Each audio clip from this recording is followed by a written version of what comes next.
Hello everyone, let's start with our next topic, that is brand equity.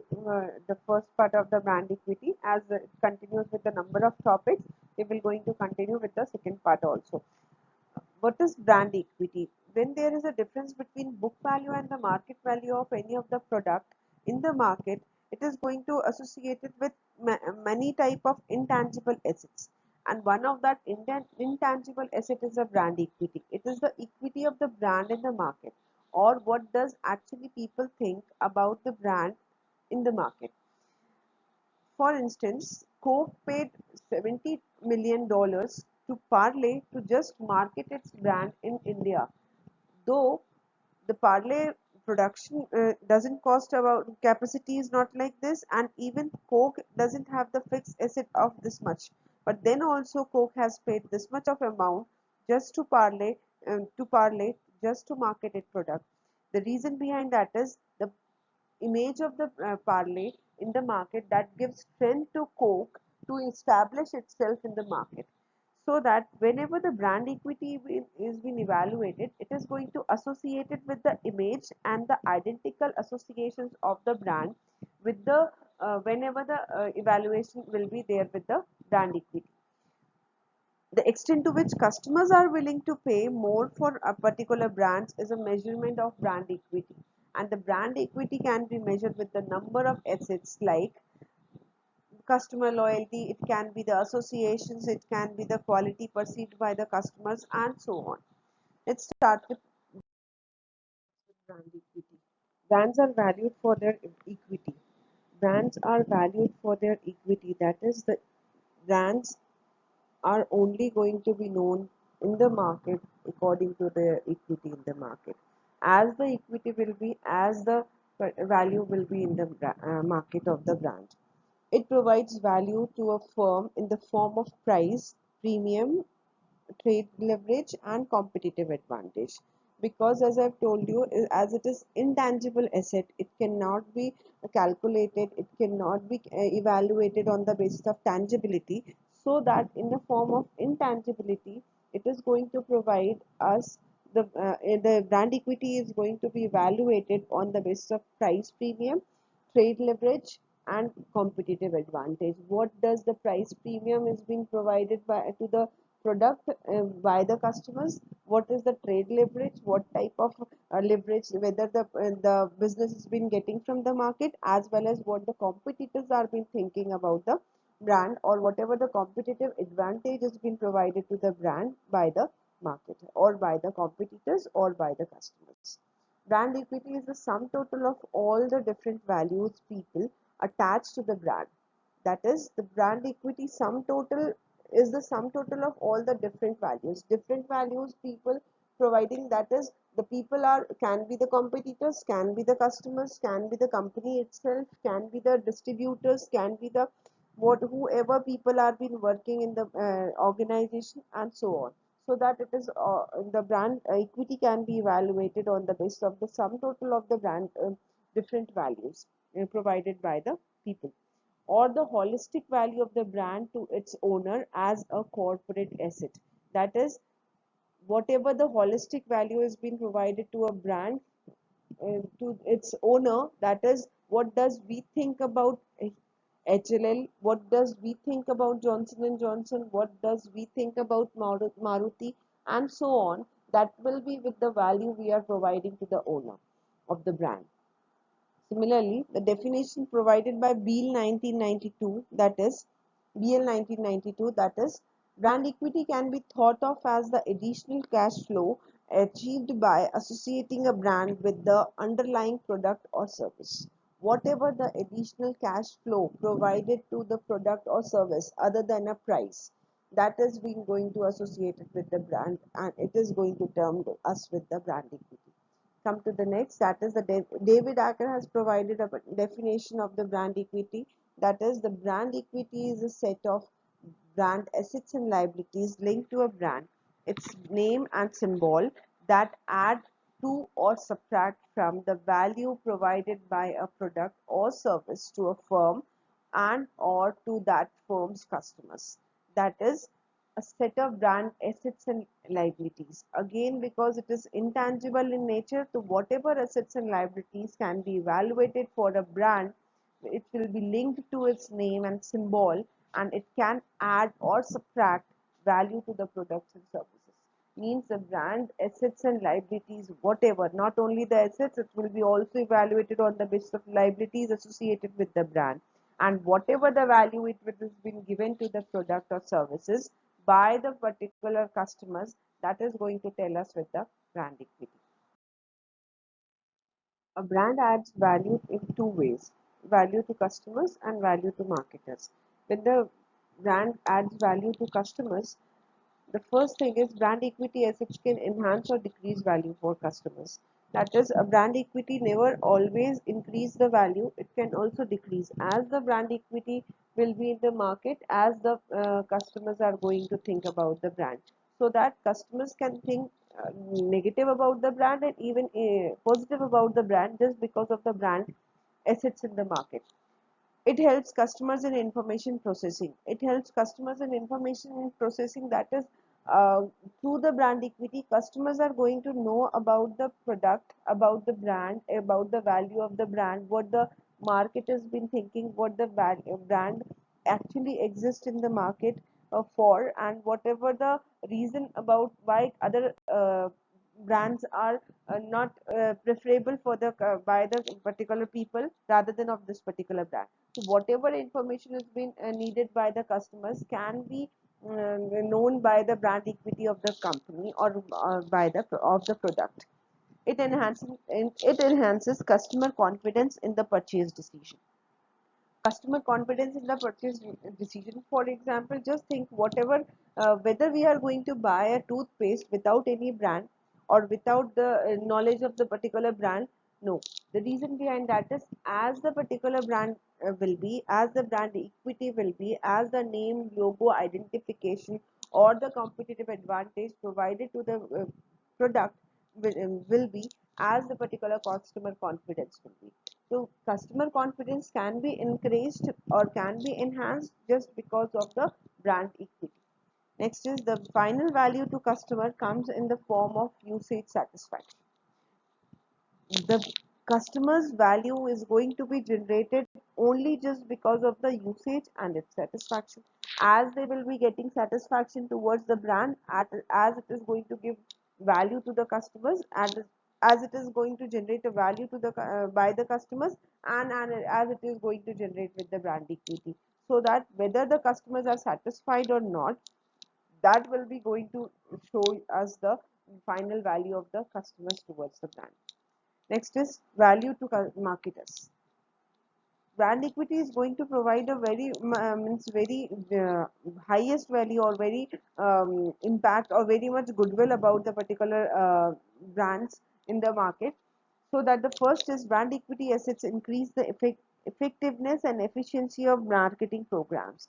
That is, it is going to provide the support and efficiency and even with the effectiveness of a brand marketing programs. The reason behind that is, as the brand will be, as it is going to have the assets in the market, as people are going to refer it, and as the particular marketing programs can be with the successful.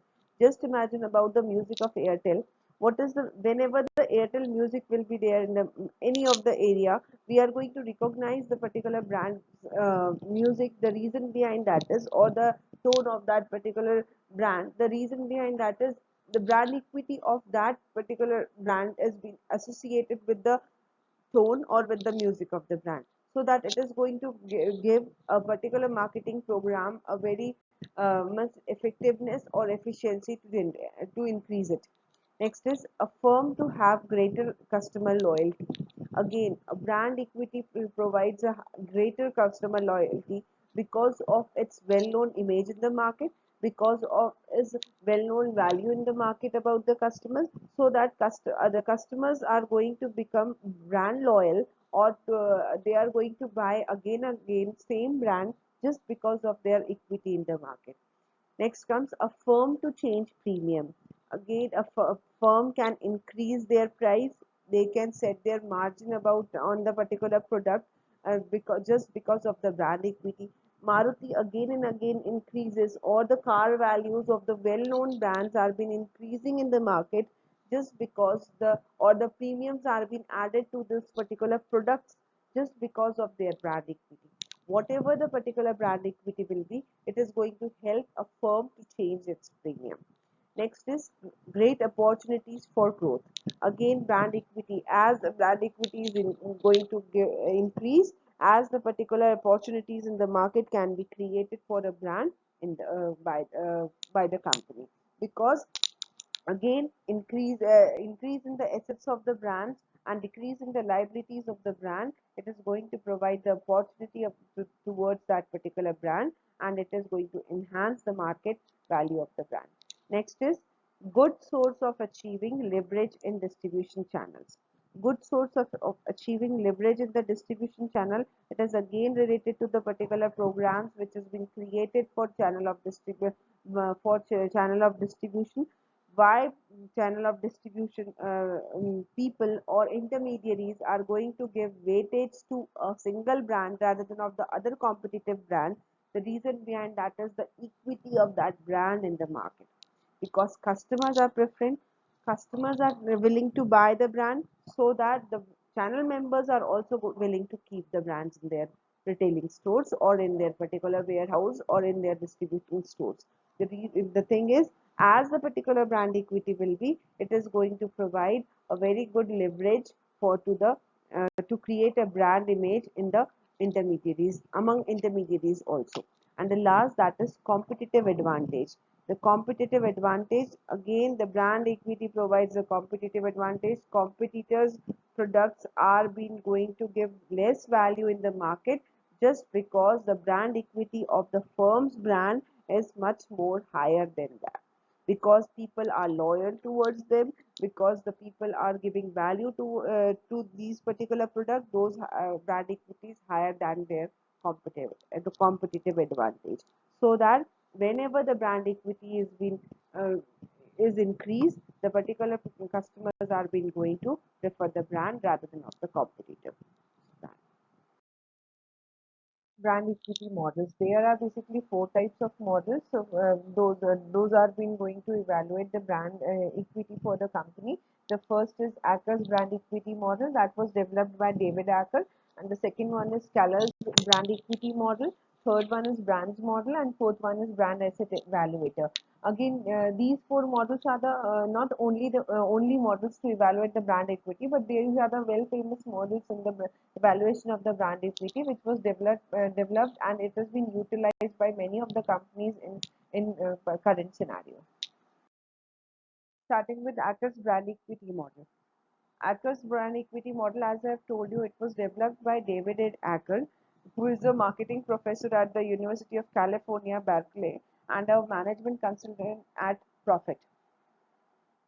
He defined brand equity as it is a marketing model which views brand equity as a combination of brand awareness, brand loyalty, and brand associations, which add up to give the value provided by a product or service.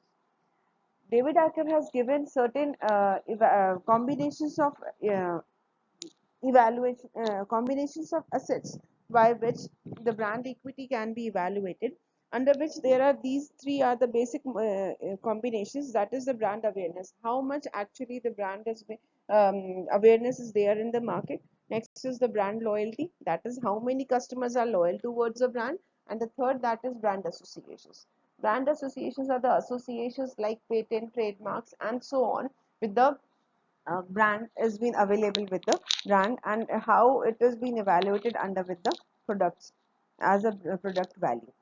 Next is Acker defines a set of brand assets and liabilities linked to the brand, its name and symbols that add value to or subtract value from a product or service. This definition we have already studied in brand equity again. That is because the David Acker was the person who has originated with the brand equity, and it is the basic model of brand equity. He has whatever the definition he has given, that will be also a particular definition maintained by all the particular type of brands when they are evaluating the brand equity, so that the set of brand assets and liabilities linked towards the brand. its names and symbols, and also the factors which is going to tell us whatever the brand equity can be, whenever it will be added or it has been going to be subtracted with the brand, it is going to provide the percentage of the brand equity of the product in the market. So that we are going to get brand equity definition by David Acker, that is, or in this Acker's brand equity model, that is, brand equity is equal to brand awareness plus brand loyalty plus brand association plus brand perceived value and perceived quality and other proprietary assets, which is going to tell us that what is the value of the brand equity. Brand equity model by David Acker is providing 5 elements which is going to define with the brand equity in the market of the company. Starts with the brand loyalty. What is the brand loyalty? Brand loyalty is the percentage of the people those are loyal towards a brand, and how a company can evaluate this as a brand loyal customers, either by the sales or by analyzing like the cost of the companies are being reduced, the trade has been getting leverage in the market, then the customers are bringing new customers in the market, or bringing new customers in the market, or generating customers in the market, or competitive threats, just creating a threat towards the competitors, or competitors are having a fear of losing their brands, and simultaneously our response times of the particular company. When the particular company has been going to evaluate all these parameters, a company is going to evaluate the brand loyalty. Similarly, the second element is that the brand awareness. How many company doesn't only matter how many people or how many customers actually buy. Again, people buy only the particular product. It is not the motive of the company, any of the company. Just how many people are aware about the product, how many about the brand or the product, how many people actually know the brand. That is very important to the product, to the company. Whenever company is going to evaluate this, the brand awareness percentage has been going to be evaluated, or the brand awareness has been going to evaluate it. And this particular thing can be evaluated on the basis of association anchors, that is how many things are being associated with the brand and how many people are being associating with that awareness, association awareness are being known to the customers. And second thing, that is with the familiarity, how many people are being familiar towards the brand, how many people actually know about the brand, what the particular product, the company is making a product, what type of features are being associated with the product, how it is being different from the competitor's product, and so on. Next is the sustainability. From how many period, or from how long the particular company is existing in the market, or which type of values are being associated with the company or with the product. If customer know this, that is also under the awareness. And next is that is customers considerations. Why people are, whether people are considering the product among the alternatives or among the evaluation of alternatives or not, that is again comes from the brand awareness. So that whenever the company is going to evaluate the brand equity, brand awareness evaluation will be also going to provide a weightage towards the assets and liabilities evaluation. Come to the next, that is perceived value quality. What is perceived quality? The quality and the perceived quality are the two things. Whatever the quality does the product or service is having, that will be termed with the quality. And perceived quality will be whatever the quality perceived by the customers, or whenever they will be getting that product and they are using it and consuming it, and then what they perceived about the quality of the product, that is going to provide with the perceived quality. So that the perceived quality can be evaluated on the basis of the quality, the actual quality what the product has been having. Similarly, the brand position, whatever the position of the brand is there in the market, the price of the product, the wide availability of the product or the availability of the product in the market, and number of brands extensions a product is having. A particular product, when it has been going to be having a brand extension, it is going to create a more impact on the perceived quality of the product towards the customer's mind. So that as number of options, as number of brand variations will be there with the product, as the particular positivity will be generated towards the perceived quality. So whenever the perceived quality in the customer's mind is being evaluated, it is going to provide a brand equity of measure. Next is the brand associations. What is brand associations? Brand associations are the association associated with the brand. The brand is a family brand, or it is an umbrella brand, or whatever the previous brand are been there, whatever the associations are been there, who is a parent company of a brand, and what type of brands already are been surviving in the market. When all these associations are being evaluated, or then the particular brands, or how many brands are being successful in the market, how many brands are at the star position, how many brands are at the cash cow position. When all these things are being evaluated, the brand associations are being going to evaluate it, and it is again going to provide a weightage to the brand equity. And the last, that is proprietary assets.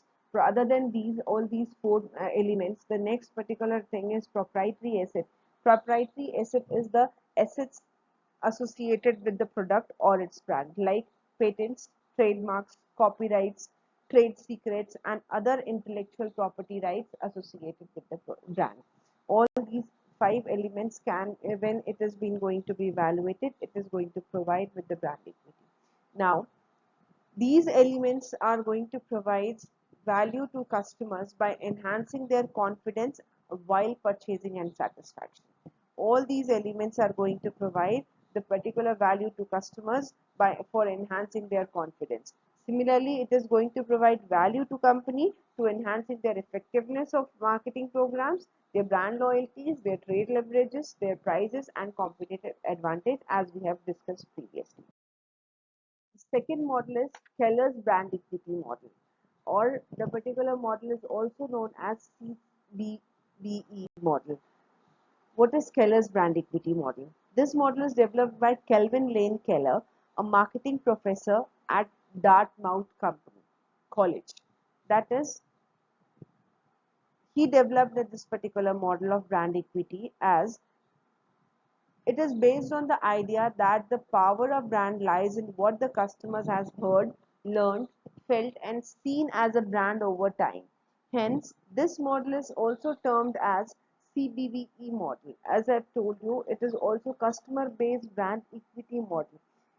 In this model, Keller has told like the custom, whatever the customer is going to perceive, whatever the customer is going to heard, whatever customer is going to learn and feel about the brand and see about a particular brand over a time period, that is going to tell with whatever the brand equity of the product of the brand in the market.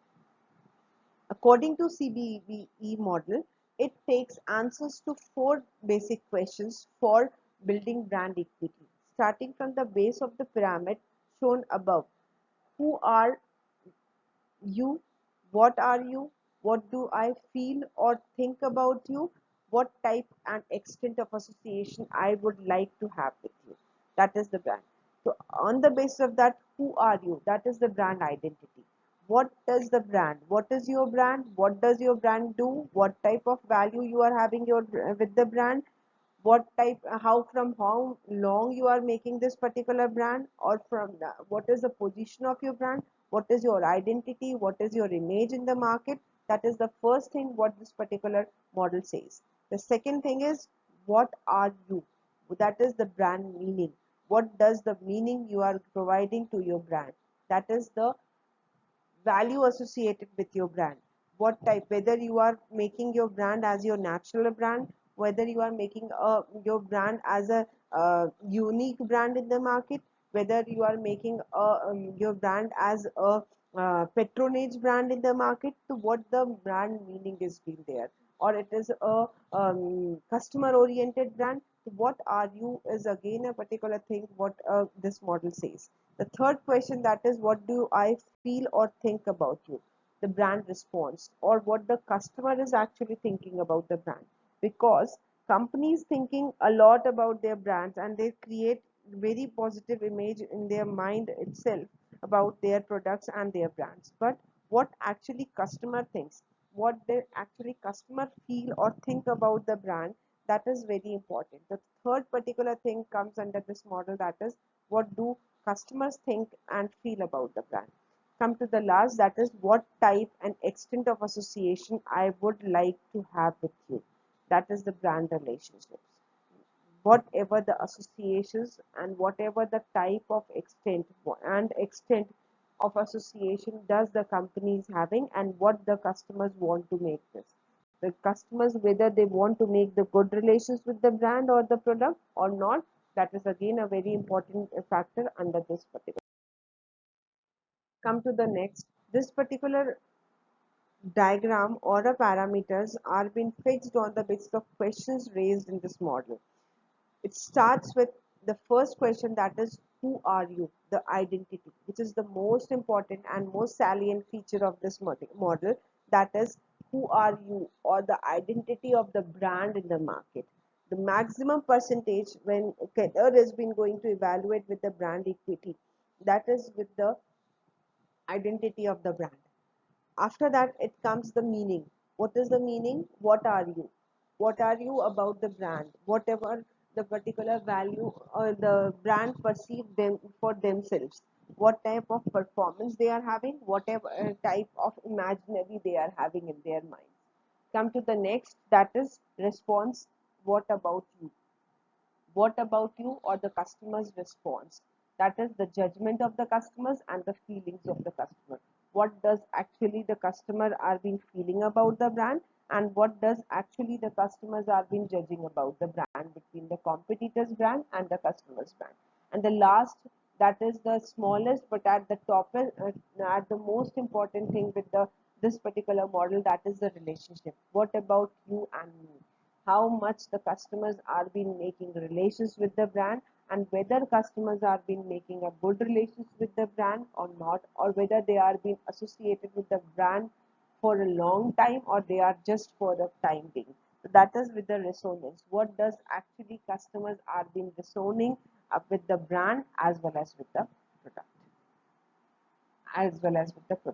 Now, if we can see there are two things. One is rational root and one is emotional root. All these things from one particular side, that is the left side, if you will see, that is judgment and performance comes at the rational, when the particular calculations are being there, when the customers are been calculating the brand on the basis of their logical thinking and on the basis of their logical parameters, the judgment and the performance are being there evaluated. And when they will feel from the emotional side, it will be with their imaginations or their feelings, that is with the what does customer feels about the brand and what they imagine about the brand. This from this side, it will be with the emotional root.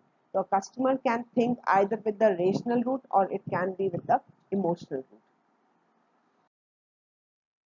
Third type of model, that is brands.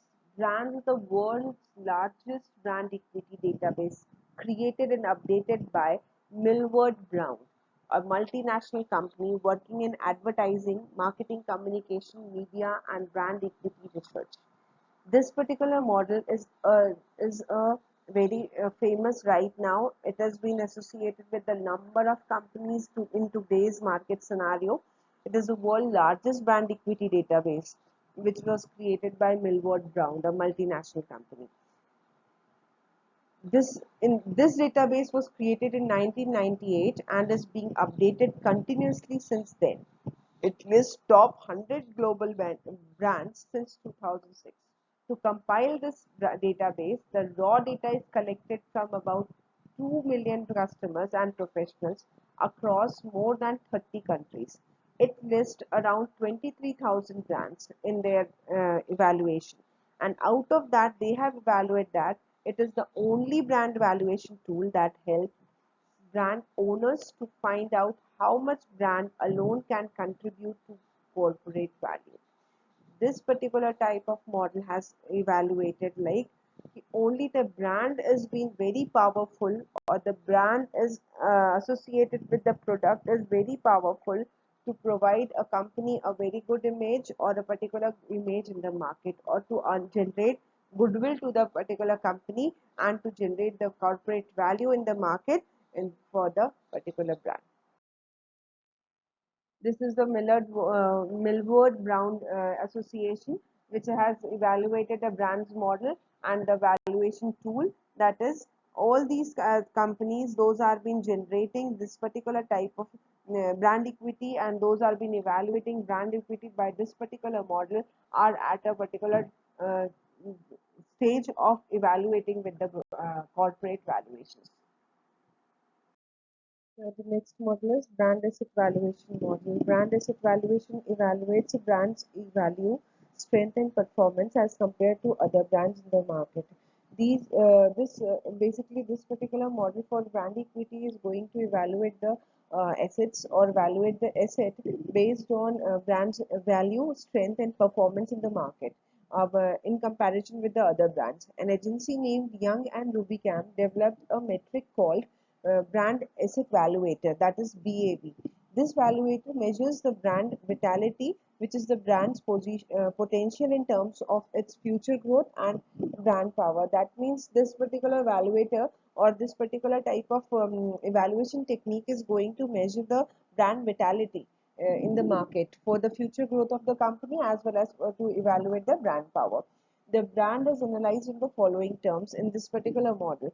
That is the first one on the basis of the differentiation from the competitors. The second one is that is with the relevance with the target audience. And third one with the esteem, that is the relevance of the esteem of the with the target audience. And the fourth, that is the knowledge, how many of the target audience know the brand. As we can see in the diagram, that is a particular brand asset evaluator is going to evaluate the four measures, that is the differentiation, relevance, esteem, and knowledge. Differentiation from the competitors, the this particular evaluator or the BAV model has been going to identify these particular factor in which the first or the major particular influence is of differentiation or energized differentiation. The brand's point of difference relates to margins and cultural currency. That is how the target audiences are evaluating this particular brands in comparison with the competitors brand, or the what is the difference they are being making relations with the brand and the competitors brands. This particular parameter is going to give the highest response, and it is going to show the maximum strength of a particular brand towards in for the future growth. Similarly, if you will see with the relevance, relevance has been after the differentiation, and the importance of relevance is again going to evaluate the brand strength, which will tell us about the company's future growth value after differentiation. After it, the two more parameters, that is esteem and knowledge, is going to evaluate the brand stature. That is current indicator, current operating value. What is the current value of the particular brand, or what is the current position of the brand on the basis of esteem and knowledge of that particular brand from the competitor's brand in the mind of the target audience. So these two parameters or these two elements are going to tell us about the current position of the brand in the market. That is how people are been making it related to their self-esteem, and how they are been how much they are been having information or knowledge, or how much they have understood about the brand, or how what type of experience they are having about the brand. So these particular four elements are going to give us the knowledge of the particular brand strength as well as brand stature. Last one is steps for building strong brand equity. A strong brand equity can be built by the first thing, that is introduce a quality product into the marketplace. That is, if for to attract the customers, marketers must create a positive reaction towards from the quality of the product to the for the customers by its labeling, packaging, delivery, or value for its products for the in the eyes of the customers. Secondly, they monitor trends and competitors. For monitoring trends and competitors of the market, that is whatever the market condition is there, whatever the desires of the customers are there, whatever the trend analysis has been going to give the provide the result, whatever competitors or the other brands are providing the facilities and the product features. So whenever the products are being monitored on the basis of the trends and competitors, it is again going to support the strong brand equity. The third thing what a company can do, that is build a consistent brand image. The by building a consistent, that is consistent in the brand image, what they are providing previously and what they are providing in with the new product, or with the coming up products, or with the consistency in the providing the features of the particular product and the facilities with the product, that is also going to build a strong brand equity, as it is going to provide a positive experience in the customer's mind. Similarly, the fourth one, that is consistency of brand messaging. Consistency of brand messaging is going to give a support to the brands and its products for the reminding and for the remembrance of the particular product quality in the mind of the customers. Again, it is going to create a particular very strong image of the brand towards the to in the evaluation of the brand equity. And the last, that is capture customer feedback. Whatever effort this company has been providing, whatever messages the company has been driving, whatever the brand image company is making, the it will be fulfilled out of the customer feedback. Whatever company has placed in the market, after the evaluation of that, after the feedback from the customer, whether customers are liking it or not, whether the customer are attracting towards it or not, and whatever the sales feedback they are providing, whatever the loyalty feedback they are providing, on the basis of that, the brand equity can be built strongly. Again, in this, the marketers must capture and analyze the customer's feedback to build a strong brand equity for the further brands in the market.